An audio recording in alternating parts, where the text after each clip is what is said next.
Hello my dear students, good morning. Welcome back to online classes of Royal International School. This is our history class for class 11th and in this video we are going to continue first chapter from the beginning of time. In this chapter the basic concept of this chapter is story of evolution of human being कि human being की जो evolution की story है वो इस chapter का basic concept है and evolution of human being is divided into two parts. Precursor of modern human कि जो ह्यूमन के प्रीकर्सर्स हैं उसका हमने एवोल्यूशन पढ़ा. And second part we are discussing about the evolution of modern human कि जो ह्यूमन हमारी तरह दिखता है, जिसका अपीयरेंस हमारी तरह है, जो अपने हैंड्स को यूज़ करता है एक्टिविटी करने में और फूड्स को यूज़ करता है रनिंग और वॉक करने में, इस तरीके के ह्यूमन बीइंग जो है जो हमारी तरह के रिजेंबल होता है मॉडर्न ह्यूमन, उसकी एवोल्यूशन की बात हम लोग कर रहे हैं. एंड द सेकंड पार्ट जो मॉडर्न ह्यूमन के एवोल्यूशन में हम लोगों ने कंप्लीट कर लिया था अर्ली ह्यूमन टूल मेकिंग कि अर्ली ह्यूमन का टूल मेकिंग क्या था कि वो हंटर गैदरर हंटिंग के लिए जो टूल्स बनाता था उसमें अब क्या होने लगा था, चेंजेस आने लगे थे लाइक न्यू टाइप्स ऑफ या न्यू काइंड्स ऑफ टूल्स देखने को मिले लाइक एक्स है, स्पीयर है एंड बो, धनुष और कुल्हाड़ी और भाले की तरह नए टूल्स का वो यूज़ करने लगे थे. और टूल्स जो है स्टोन्स के अलावा जो टूल्स हैं मॉडर्न ह्यूमन किन किन से बनाता था, bones and horns of animals की, एनिमल्स की हड्डियों और वो उनके हॉर्न्स सींगों से भी टूल्स बनाता था. And today's our topic is modes of communication, language and art कि अर्ली ह्यूमन की मोड्स ऑफ कम्युनिकेशन क्या होता था, कम्युनिकेशन का क्या साधन होता था, लैंग्वेज एंड आर्ट यानी कि कम्युनिकेशन के दो मोड्स थे, लैंग्वेज से भी और आर्ट से भी. In this video we will discuss about the language कि how did language develop, language कैसे डेवलप्ड हुई and when did language develop और लैंग्वेज कब डेवलप्ड हुई. Second thing art, early human की आर्ट क्या थी. अर्ली ह्यूमन की आर्ट में केव पेंटिंग्स जो मेन इंक्लूड हम कर सकते हैं केव पेंटिंग्स तो दोनों ही चीज़ें डिस्कस करेंगे in this topic. Modes of communication first of all we will discuss about the language. Language in all human being only human have language skill कि जितने भी लिविंग थिंग्स हैं, लिविंग बींग्स से उसमें एनिमल्स हम लोग include कर सकते हैं और ह्यूमन को भी इंक्लूड कर सकते हैं, जिसमें बर्ड्स हैं, एनिमल्स हैं, वाइल्ड एनिमल्स हैं और ह्यूमन. उनमें एक ह्यूमन ही एक ऐसा स्पेशल क्रिएचर है अर्थ पर हु हैव लैंग्वेज स्किल, जिसकी लैंग्वेज स्किल होती है. कम्युनिकेट तो सारे लिविंग बींग्स करते हैं बट वो साइन के अंदर करते हैं या उनकी कुछ अलग साउंड होती हैं, बट लैंग्वेज स्किल सिर्फ और सिर्फ ह्यूमन में ही है अर्थ पर. तो टेकआउट पेज नंबर 22 पर ये टॉपिक दिया है modes of communication, language and art. तो among living beings it is the human only have a language. There are several views on language development. बहुत सारे अलग अलग स्कॉलर्स ने लैंग्वेज डेवलपमेंट के लिए क्या दिए हैं, व्यूज़ दिए हैं. तो सबसे पहला जो व्यू है वो है कि गेस्चर एंड, कि गेस्चर का मतलब होता है कि इशारे करना, कि अलग अलग तरीके से संकेत देना, गेस्चर एंड हैंड मूवमेंट्स. तो जो स्कॉलर्स हैं, स्कॉलर्स लैंग्वेज डेवलपमेंट के लिए अलग अलग व्यूज़ देते हैं. तो देयर आर वेरियस व्यू या different views for the language development कि अर्ली ह्यूमन ने लैंग्वेज का डेवलपमेंट कैसे किया या अर्ली ह्यूमन में, मॉडर्न ह्यूमन में लैंग्वेज का डेवलपमेंट कैसे हुआ. For this scholars have different views. First view is gesture and hand movement.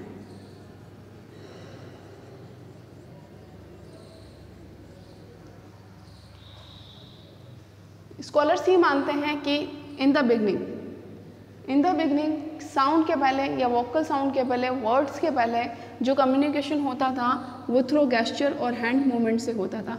Gesture का मतलब कि अगर कोई चीज़ अच्छी नहीं लग रही है तो फेस बिगाड़ देना, अगर खुश हो रहा है अर्ली ह्यूमन तो स्माइल करना, गुस्सा हो रहा है तो फेस आँखों से डराना, तो इस तरीके से, और डर लग रहा है तो वो अपने आप को छुपा लेना. तो इस तरीके से गेस्चर से वो क्या करता था, कम्युनिकेट करता था. हैंड मूवमेंट से भी कम्युनिकेट स्टार्ट हुआ है कि लैंग्वेज के पहले जो कम्युनिकेशन स्टार्ट हुआ, डेवलप जो हुई, वो गेस्चर और हैंड मूवमेंट से हुई। सेकंड व्यू ये है कि सेकंड जो थॉट है वो ये कहना जा रहा है कि that spoken language vocal but that spoken language was preceded by local but non verbal communication. Vocal का मतलब है कि साउंड तो निकलने लग गया था बट वर्बल कम्युनिकेशन नहीं था, उसके लिए कोई पर्टिकुलर वर्ड्स नहीं थे। तो एक व्यू ये भी कहता है कि that spoken language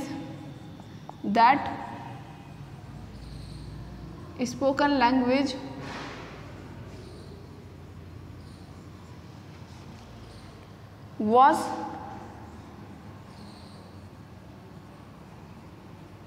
preceded by vocal but non-verbal communication, कि जो स्पोकन लैंग्वेज का जो डेवलपमेंट हुआ है उसमें वोकल तो था, यानी कि मुंह से आवाज़ तो निकलती थी बट उसके लिए कोई स्पेशल वर्ड्स वगैरह नहीं थे, वर्बल कम्युनिकेशन नहीं था। थर्ड व्यू ये कहता है कि that human speech probably began with calls, यानी कि पुकारना, जैसे कि अगर कोई चीज़ चिल्लाना, अगर वो खुश हो रहा है तो मुंह से आवाज़ निकल रही है हाँ हाँ की, और अगर वो कोई वाइल्ड एनिमल देख लिया है, कोई डेंजर साइन उसने देख लिया है तो कुछ एक अलग साउंड करके अपने ग्रुप को इंडिकेट करना कि यहाँ पर डेंजर है या वाइल्ड एनिमल के ग्रुप्स आ रहे हैं। अगर वो एनिमल हंटिंग करने के लिए जा रहे हैं, कोई हर्ड्स ऐसा ग्रुप एनिमल्स ऐसा देख लिया उन्होंने जिसको वो हंटिंग कर सकते हैं, हंट कर सकते हैं, उसके लिए अलग साउंड निकालना। तो ऐसा भी माना जाता है कि दैट ह्यूमन स्पीच, कि ह्यूमन जो स्पीच है, ह्यूमन जो लैंग्वेज है वो प्रॉबेबली बिगैन विथ कॉल्स, वो पुकार से स्टार्ट हुई है। और ये जो उन्होंने लिया है like the ones that have been observe among the primates, और ये जो ऑब्जर्व किया है, ये कॉल्स को ऑब्जर्व किया, ये कॉल्स जो सीखी थी तो वो प्राइमेट्स से मॉडर्न ह्यूमन ने सीखी, यानी कि प्राइमेट्स जो कि हम लोग कहते हैं कि 5.6 million years ago 56 lakh years ago earth पर आए थे प्राइमेट, जिसमें ऐप वगैरह है। तो वो कॉल करना यानी कि पुकारना, डिफरेंट साउंड निकालना, येल करना, चिल्लाना जिसमें हम कह सकते हैं। तो हो सकता है कि ह्यूमन स्पीच जो शुरुआत हुई थी वो चिल्लाने से हुई थी, और मॉडर्न ह्यूमन ने इस तरीके की जो पुकार है वो किससे अडॉप्ट की है या सीखी है? प्राइमेट्स से सीखी है। तो थर्ड व्यू क्या है? दैट ह्यूमन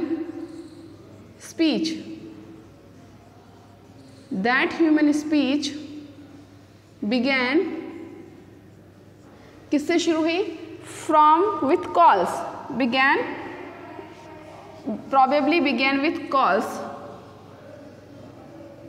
probably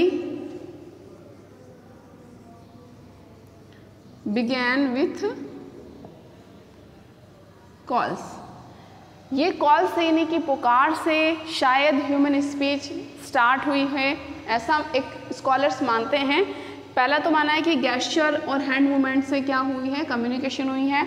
उसके बाद में उन्होंने वोकल नॉन वर्बल कम्युनिकेशन की है, और that human speech probably began with calls, चिल्लाने से, येल करने से इनकी लैंग्वेज स्टार्ट हुई है। और ये जो कॉल है वो ह्यूमन ने किससे ऑब्जर्व किया है? प्राइमेट्स से। लाइक ये ऐसा है जैसे like the ones that have been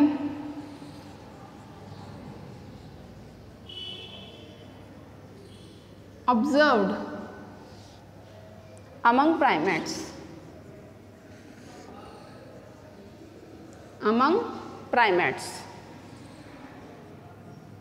तो these are the three views regarding development of language। Language के डेवलपमेंट से रिगार्ड में स्कॉलर्स ने ये 3 व्यूज़ दिए हैं। Gesture, hand movement, vocal but non verbal communication, human speech probably began with calls that have been observe among primates, और वो calls जो कि प्राइमेट्स से ऑब्जर्व की गई है, प्राइमेट्स से सीखी गई है। These are the 3 views regarding language development, कि अर्ली ह्यूमन में या मानव के अंदर लैंग्वेज का डेवलपमेंट कैसे हुआ है, how did they learn language, how did they learn to speak language, these 3 views has been given by the scholars. Now next question is when did spoken language emerge, कि spoken language emerge कब हुई। ये तो बताया है कि कैसे develop हुआ था, कैसे विकास हुआ, लोगों ने कैसे बोलना शुरू किया। लोगों ने पहले गेस्चर यानी कि अपने साइन लैंग्वेज का यूज़ किया, हैंड मूवमेंट का यूज़ किया। आफ्टर दैट वो लिपसिंग करना सीखे, बट वो वर्बल नहीं थी, उनके पास वर्ड नहीं थे। और कुछ ऐसा मानते हैं कि प्राइमेट्स जब वो चिल्ला करके कोई साइन देते थे, चिल्ला करके किसी चीज़ का साइन दे रहे हैं, तो वो जो कॉल्स हैं वो आने वाले जो लेटर आने वाले जो स्पीशीज थी ह्यूमन की, उन्होंने प्राइमेट्स से अडॉप्ट की। Now question is when did spoken language, sign language की बात नहीं हो रही है यहाँ, स्पोकन लैंग्वेज की बात हो रही है, यानी कि जिसको हम बोलते हैं स्पोकन लैंग्वेज इमर्ज्ड, कि ये जो स्पोकन लैंग्वेज है वो कब इमर्ज हुई थी। इसके लिए भी डिफरेंट व्यूज़ दिए हैं। तो it has been suggested that, जो स्कॉलर्स हैं उन्होंने ये सजेस्ट किया है, it has been suggested that the brain of होमोबिलियंस, कि homo habilis, homo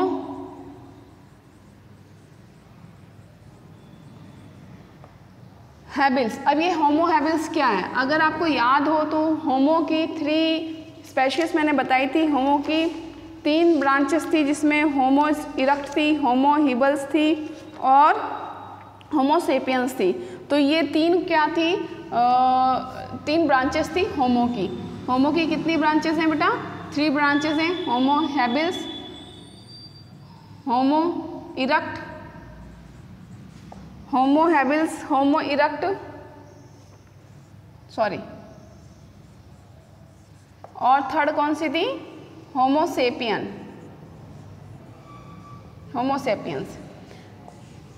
out of these 3 branches homo habilis, homo habilis के जो ब्रेन था उसमें कुछ स्पेशल फीचर्स था, मतलब उस ब्रेन में, उसके दिमाग में कुछ खास फीचर्स, कुछ विशेषताएं थी।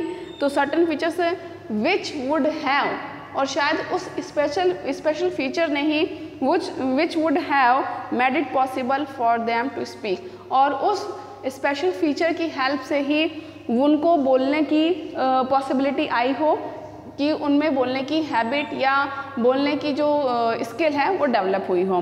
तो होमो हैबिल्स, स्कॉलर्स ये कहते हैं कि when did spoken language emerge. तो स्पोकन ने इनडायरेक्टली ये कहा है कि होमो की जो ब्रांच हैं, होमो हैबिल्स, उनके अंदर स्पोकन लैंग्वेज की स्किल डेवलप हो चुकी थी।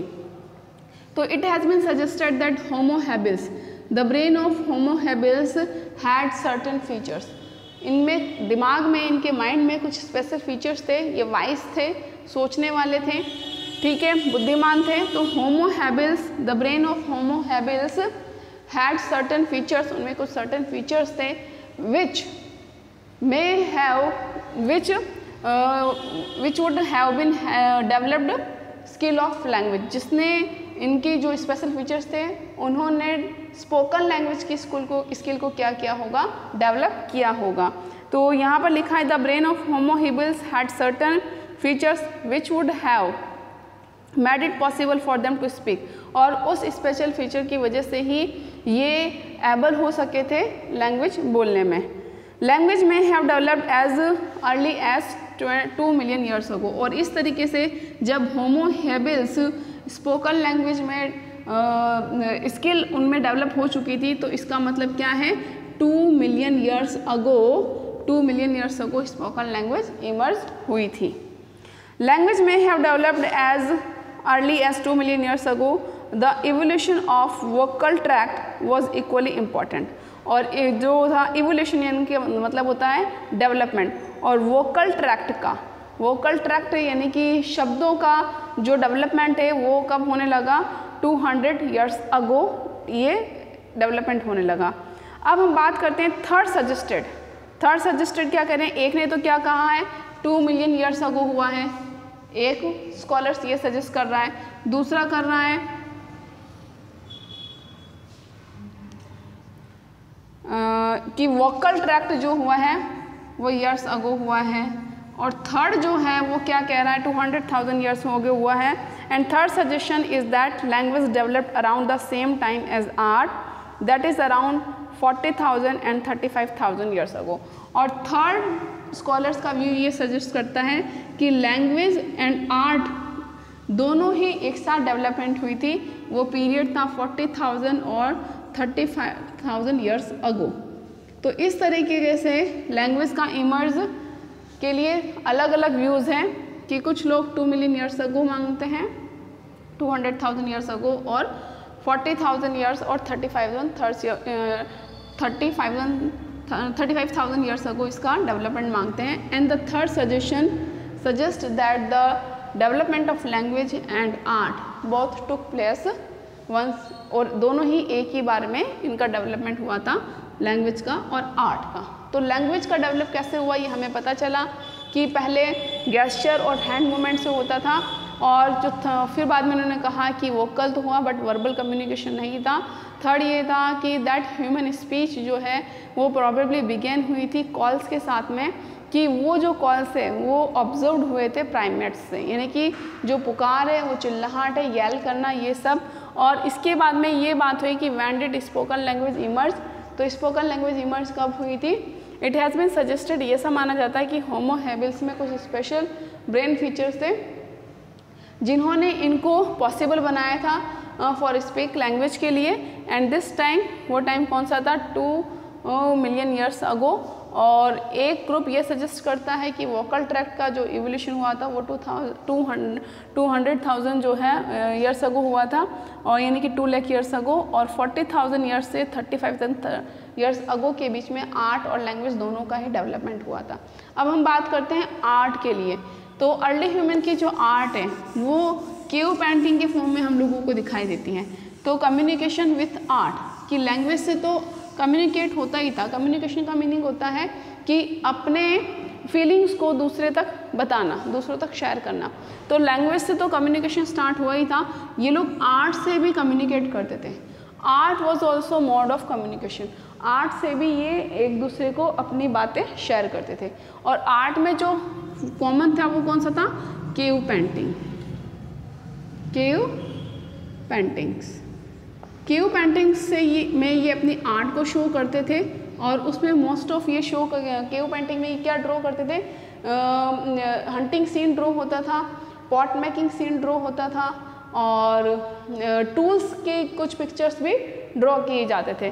तो इस तरीके से आर्ट भी क्या था, अर्ली ह्यूमन का एक कम्युनिकेशन मोड था। आर्ट के ज़रिए भी, यानी कि ये पेंटिंग करके भी, पेंटिंग के द्वारा भी, थ्रू पेंटिंग दे कम्युनिकेट ईच अदर, ये एक दूसरे से क्या करते थे, कम्युनिकेट करते थे। पेज नंबर 23 पर है कि hundreds of painting of animals, कि बहुत सारे एनिमल्स की पेंटिंग्स मिली है फ्रांस साइट्स पर और स्पेन साइट्स में, कि hundreds of painting of animals have been discovered in the cave of France and Spain, कि स्पेन और फ्रांस की केव्स में बहुत सैकड़ों साल पुरानी क्या मिली है, पेंटिंग्स मिली हैं। दीज इंक्लूड, और इनमें जो एनिमल्स इंक्लूड है वो है राइनो है, डियर है, लायन, आउल एंड पैंथर्स, ये सारे एनिमल्स इन लोगों ने केव्स में ड्रॉ की हैं। अब क्वेश्चन ये पुटअप होता है कि now question is that why caves have been, caves को ही क्यों चुना गया था फॉर रिगार्डिंग दीज पेंटिंग्स। तो यहाँ पर है more question have been raise that answer, for example why were the some animals painted and not others, कि पेंटिंग में कुछ एनिमल्स ही क्यों ड्रॉ किए गए, दूसरे एनिमल्स को क्यों नहीं बनाया गया। Why were man painted both individually and in group, whereas women were depicted only in groups, कि उसमें जो पेंटिंग की गई उसमें मैन को ग्रुप में भी पेंट किया गया, यानी कि आदमियों को ग्रुप में भी बताया गया और इंडिविजुअल अलग भी बताया गया। और जब वुमेन की पेंटिंग होती थी तो उसमें वुमेन को किस में पेंट किया गया, ग्रुप में ही। whereas women were depicted, और वुमेन को डिपिक्ट किया गया ओनली इन ग्रुप।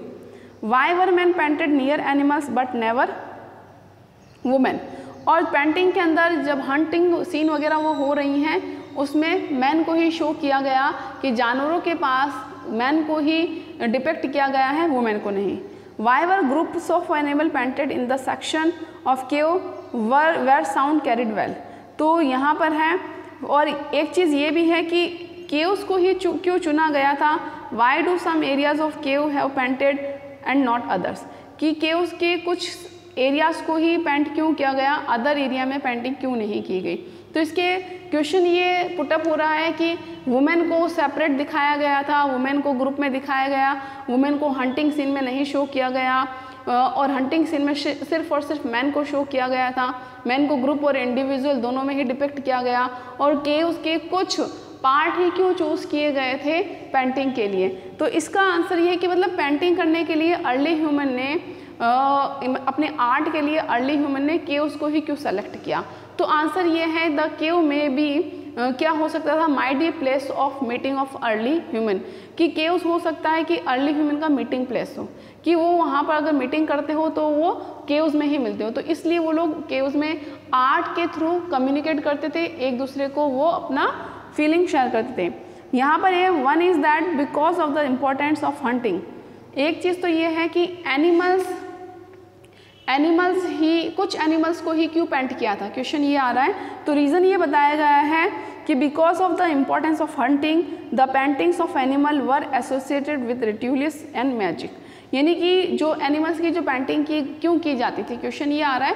तो एनिमल्स की पेंटिंग इसलिए की जाती थी कि इट मे बी द रिट्यूल्स, हो सकता है उनका वो कोई धार्मिक रिट्यूल्स हो, धार्मिक काम हो कि वो हंटिंग के लिए शुभ हो, कि जैसे कि वो अगर हंटिंग के लिए जा रहे हैं तो हंटिंग पर जाने के पहले वो एनिमल्स की पेंटिंग ड्रॉ कर देते हैं।